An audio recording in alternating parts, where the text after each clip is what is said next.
വളരെ രസകരവും കൗതുകകരവുമായ ഒരു വാർത്തയാണ് എനിക്ക് നിങ്ങളോട് പറയാനുള്ളത്.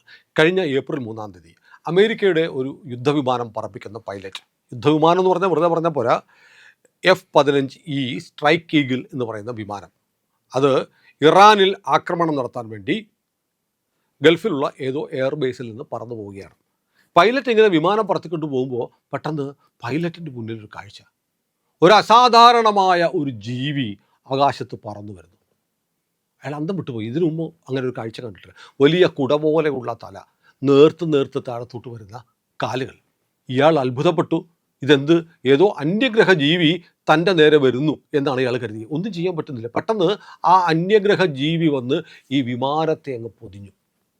നിമിഷങ്ങൾക്കകം വിമാനം തവിടുപൊടിയായി. ഇയാൾ ഇജക്റ്റ് ചെയ്ത് രക്ഷപ്പെട്ടു.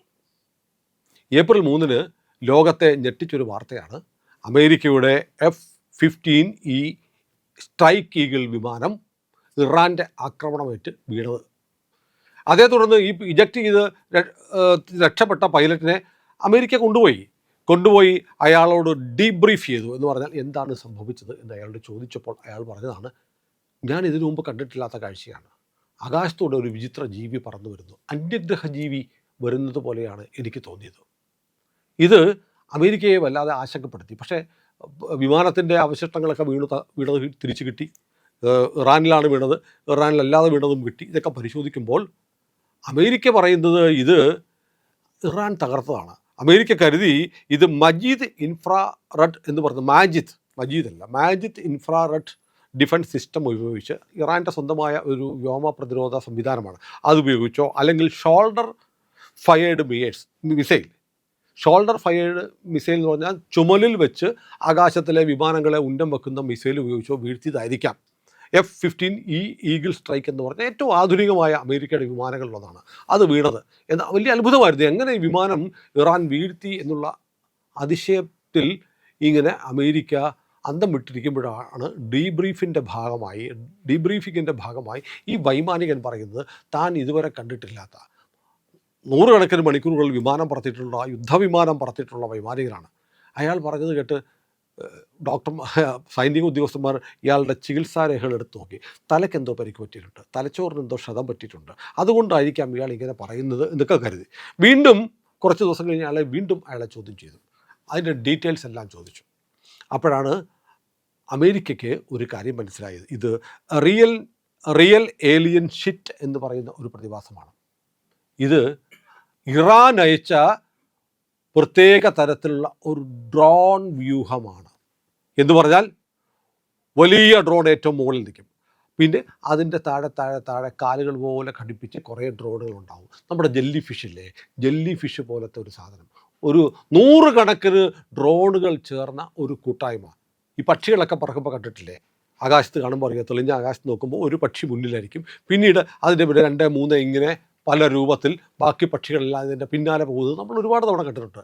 അതുപോലെ പരസ്പരം ഘടിപ്പിച്ച ഒരു ഡ്രോണുകളുടെ സന്നാഹം. ഇത് പരസ്പരം ഘടിപ്പിച്ചതല്ല, എല്ലാം പരസ്പരം ടെക്നിക്കലി, അതായത് കമ്മ്യൂണിക്കേഷൻ വഴി കണക്റ്റഡാണ്.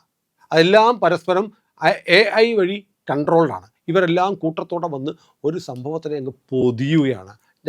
വന്നങ്ങ് പൊതിഞ്ഞു. പിന്നെ എന്ത് ചെയ്യാൻ പറ്റും എന്ന് ചോദിച്ച പോലെയാണ്. ഡ്രോണുകളെ വെടിവെച്ചിടാൻ പറ്റില്ല. ഡ്രോണിൻ്റെ ഒരു ശൃംഖല ഇതുപോലെ ഒരു വല പോലെ ഒരുക്കി വന്ന് ഒരു വിമാനത്തെ പൊതിഞ്ഞാൽ ആ വിമാനത്തിന് തകരുകയല്ലാതെ വേറെ വഴിയില്ല. അങ്ങനെയാണ് ഇതുവരെ സൈനിക രംഗത്ത് കണ്ടിട്ടില്ലാത്ത അസാധാരണമായ ഒരാക്രമണം ഉപയോഗിച്ചിട്ടാണ്, ആക്രമണ രീതി അവലംബിച്ചിട്ടാണ് ഇറാൻ അമേരിക്കയുടെ ഏറ്റവും ആധുനിക വിമാനങ്ങളിൽ ഒന്നായ F-15E സ്ട്രൈക്ക് ഈഗിൾ വീഴ്ത്തിയതെന്നാണ് ഇപ്പോൾ പുറത്തു വരുന്ന വാർത്ത. ഇത് വലിയ കൗതുകമുണ്ടാക്കുന്നൊരു വാർത്തയാണ്. ഡിഫൻസ് മേഖലയിൽ വലിയ തോതിൽ ചർച്ച ചെയ്യപ്പെടുന്നു. ഇറാൻ എന്ന് പറയുന്ന രാജ്യം അമേരിക്കയുടെ ഉപരോധം കൊണ്ട് കഷ്ടപ്പെട്ട് വല്ലാത്ത പരാധീനതകളിൽ, സാമ്പത്തിക പ്രതിസന്ധികളിലൊക്കെ കഴിയുന്ന രാജ്യമായിരുന്നു. പിന്നെ അതോടൊപ്പം തന്നെ ഭീകരമായ മതപരമായ അടിച്ചമർത്തലും. അതിനിടയ്ക്ക് ഇവർക്ക് എണ്ണ വിറ്റ് കിട്ടുന്ന പരിമിതമായ പണം കൊണ്ട് ഇവർ രാജ്യത്തെ ജനങ്ങൾക്ക് ഉണ്ണാനും കൊടുക്കാനും കൊടുത്തില്ലെങ്കിലും ആയുധങ്ങൾ ഉണ്ടാക്കി വെച്ചു. എന്നാലും ഏറ്റവും ആധുനികമായ ഈ ഡ്രോൺ സാങ്കേതികവിദ്യ എവിടെ നിന്ന് കിട്ടി എന്നാണ് അമേരിക്ക അന്വേഷിക്കുന്നത്. അമേരിക്കയുടെ പ്രതിരോധ വൃത്തങ്ങൾ പറയുന്ന ഓൺ ടു മെനിമെസ്റ്റ് നെറ്റ്വർക്കിംഗ് എന്ന് പറയുന്ന ഈ സംവിധാനത്തിന് ഇപ്പോൾ ഏറ്റവും ഫലപ്രദമായി ഉപയോഗിക്കുന്ന 2 രാജ്യങ്ങളേ ഉള്ളൂ. ഒന്ന് ചൈനയും ഒന്ന് റഷ്യയുമാണ്. ഇവരിൽ ആരെങ്കിലും ഒരു പക്ഷേ അമേരിക്കയ്ക്കും ഇസ്രയേലിനുമെതിരായ യുദ്ധത്തിൽ ഇറാനെ സഹായിച്ചിരിക്കാം. ഒരു കാര്യം ഉറപ്പാണ്, ചൈനയും റഷ്യയുമോ എന്ന ചോദ്യം വേണ്ട.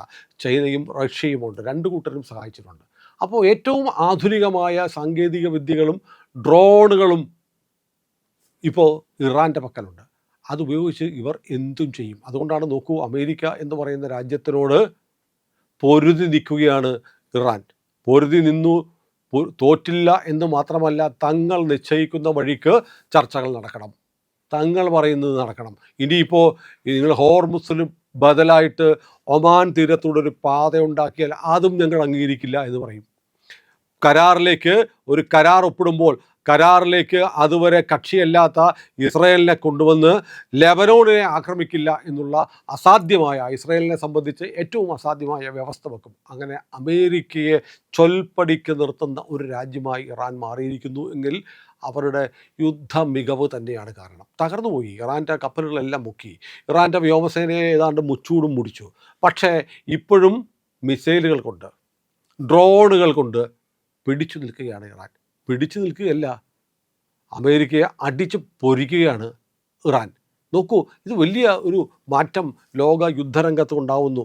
ഡ്രോൺ വിദഗ്ധനായ എമ്മ ബേറ്റ്സ് പറയുന്നതായിട്ട് ഡിഫൻസ് സൈറ്റുകളിൽ പറയുന്നത്, ഇത്തരം സംവിധാനങ്ങൾ, അതായത് ഏലിയൻസ് അന്യഗ്രഹ ജീവികളാണോ എന്ന് തോന്നിപ്പിക്കുമാറ് 100 കണക്കിന് ഡ്രോണുകൾ ഒരേപോലെ ഒരു കമാൻഡ് സെൻറ്ററിൻ്റെ നിർദ്ദേശത്താൽ, അതായത് മനുഷ്യരല്ല കമാൻഡ് കൊടുക്കുന്നത്, അതിൽ ഏറ്റവും മുകളിൽ പോകുന്ന 1-2 ഡ്രോണുകൾ കമാൻഡ് സെൻറ്ററായിട്ട് മാറിയിട്ട് മറ്റു ഡ്രോണുകളെയെല്ലാം ഏകോപിപ്പിച്ച് ഒരു വസ്തുവിനെ വന്നങ്ങ് പൊതിയും. പിന്നെ അതിനെക്കുറിച്ച് നമ്മൾ ചിന്തിക്കുകയുണ്ട, പൊടി പോലും ഇല്ല കണ്ടുപിടിക്കാൻ എന്ന അവസ്ഥയിലേക്ക് അത് തകർന്ന് തരിപ്പണമായി പോകും. ഡ്രോണുകൾക്ക് എന്താ വില? വളരെ ചുരുങ്ങിയ വില. ഒരു വിമാനത്തിനോ കോടിക്കണക്കിന്, 100 കണക്കിന് കോടി വിലയുള്ള, ഡോളർ വിലയുള്ള ഒരു വിമാനത്തെ തകർക്കാൻ ഏതാനും ലക്ഷങ്ങൾ വിലയുള്ള കുറേ ഡ്രോണുകളുടെ ഒരു സമൂഹത്തെ അയക്കുക എന്ന് പറഞ്ഞാൽ ലോകത്തിലെ യുദ്ധഗതി മാറുകയാണ്. ഒരിക്കൽ എലോൺ മസ്ക് പറഞ്ഞിരുന്നു, ഇനിയിപ്പോൾ ആധുനികമായ യുദ്ധവിമാനങ്ങളല്ല വേണ്ടത്, ഇനി വേണ്ടത് ഡ്രോണുകളാണ്. വലിയ കപ്പലുകൾ ഉണ്ടാക്കേണ്ട, യുദ്ധക്കപ്പലുകൾ. അമേരിക്കയുടെ 2 അബ്രഹാം ലിങ്കൺ ഉൾപ്പെടെയുള്ള യുദ്ധക്കപ്പൽ എവിടെ പോയെന്നറിയില്ല. കാരണം അതിനൊക്കെ ആക്രമണം കിട്ടി. വലിയ വിമാനവാഹിനി കപ്പലുകളൊക്കെ മേനിയായി കാണിക്കാമെന്നേ ഉള്ളൂ, പക്ഷേ എപ്പോൾ വേണമെങ്കിലും ആക്രമിക്കപ്പെടാം. കാരണം ഇത്രയും കൂറ്റൻ സാധനം കടലിൽ കിടക്കുമ്പോൾ ഉന്നം വെക്കാനും തകർക്കാനും എളുപ്പമാണ്. 100 കണക്കിന് ഡ്രോണുകൾ ആക്രമിച്ച് എല്ലാത്തിനും വെടിവെച്ച് വീഴ്ത്താനൊന്നും പറ്റില്ല.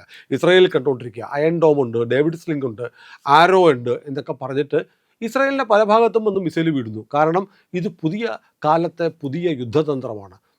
വേവ്സ് ഓഫ് ഡ്രോൺസ് അത് വന്നുകൊണ്ടിരിക്കുകയാണ്. ഇന്ത്യ ഇപ്പോൾ ഡ്രോൺ ഉണ്ടാക്കിക്കൊണ്ടിരിക്കുക. നമ്മളും ഇസ്രയേലും ചേർന്നിട്ട് ഏറ്റവും ആധുനികമായ ഡ്രോണുകൾ നമ്മൾ നിർമ്മിക്കുകയാണ്.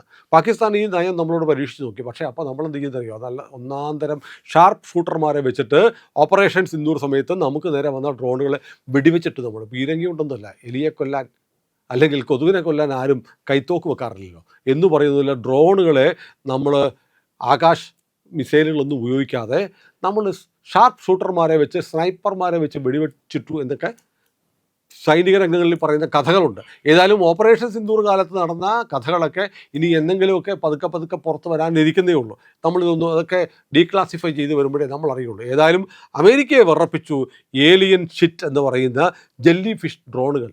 ഇത് അമേരിക്ക ഇതുവരെ അനുഭവിച്ചിട്ടില്ലാത്ത, ലോകത്തൊരു രാജ്യം കണ്ടിട്ടില്ലാത്ത തരത്തിലുള്ള ആക്രമണ പദ്ധതിയാണ് ഇറാൻ നടപ്പാക്കിയത്. അത് ഉറപ്പായിട്ടും ഇറാൻ്റെ ടെക്നോളജിയല്ല, റഷ്യയുടെയും ചൈനയുടെയും ടെക്നോളജിയാണെന്ന് അമേരിക്ക ഉറപ്പിച്ചു കഴിഞ്ഞു. ഏതായാലും യുദ്ധം എന്ന് പറയുന്നത് വല്ലാത്ത മാറ്റത്തിലാണ്. ഞാൻ പറഞ്ഞല്ലോ നേരത്തെ, റഷ്യ വിമാനവാഹിനി കപ്പലുകൾ ഉണ്ടാക്കുന്നില്ല, അവർ സബ്മറീൻസ് ഉണ്ടാക്കുകയാണ്, ഡ്രോണുകൾ ഉണ്ടാക്കുകയാണ്. ഇലോൺ മസ്ക് പറഞ്ഞ പോലെ പുതിയ വിമാനങ്ങളല്ല, ഡ്രോണുകളാണ് ഇനിയുള്ള യുദ്ധങ്ങളെ നയിക്കാൻ പോകുന്നത് എന്നതിൻ്റെ ക്ലാസിക് ഉദാഹരണമാണ് അമേരിക്കയുടെ F-15E സ്ട്രൈക്ക് ഈഗിൾ എന്നുള്ള വിമാനം. അത്ഭുതകരമായ രീതിയിൽ തകർത്ത ഇറാൻ്റെ ഐതിഹാസികമായ ഡ്രോൺ വിജയമെന്ന് പറയാതെ തരമില്ല. ഇന്ത്യ ലൈവ് ഇതുവരെ സബ്സ്ക്രൈബ് ചെയ്യാത്ത പ്രിയപ്പെട്ട പ്രേക്ഷകർ ഇപ്പോൾ തന്നെ ചെയ്യണേ.